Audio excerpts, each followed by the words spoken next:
গতকাল প্রার্থী ঘোষণা হওয়ার পর ভাঙড় বিধানসভাতে বিধায়ক নওশাদ সিদ্দিকী এলেন। কতটা সাড়া পেলেন এবং জেতার দিকে কতটা আশাবাদী ভাঙড় বিধানসভাতে?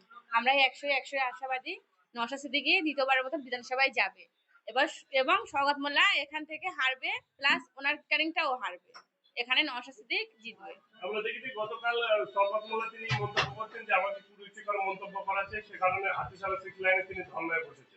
সওগাত মোল্লা দেখতে পাচ্ছে যে মানুষ সব আইএসএফ এর দিকে ঘুরছে, ওই জন্য করে সওগাত মোল্লা মিথ্যা কেস দেওয়ার জন্য আইএসএফ এর ছেলেদের মিথ্যা কেস দেওয়ার জন্য উঠে পড়ে লেগেছে, যাতে ওদের জেল খাটানো যায় ভোটের আগে। আমরা দেখেছি আরাবুল ইসলাম ক্যানিং সূত্রে জানিয়েছেন যেটা শওকত মোল্লার সিট ছিল।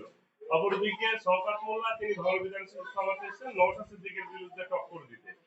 আজকে তিনি ক্যানিং বিধানসভাতে প্রচারে গেছেন যে এই দুটো বিধানসভা এদিক ওদিক করতে করতে কোথাও কি শওকত মোল্লা এখানে হারতে পারে বলে মনে করছেন? সওগাত মোল্লা ক্যানিংটাও হারাবে, ভাঙড়টাও হারাবে। ক্যানিং পূর্ব অনেকটাই আইএসএফ এর সারা আছে। সওগাত মোল্লার ওনার তো গুন্ডা বাহিনীর তো অভাব নেই, বোমবন্দুকের অভাব নেই, ওই জন্য করে মানুষ চুপচাপ আছে ভয় থেকে।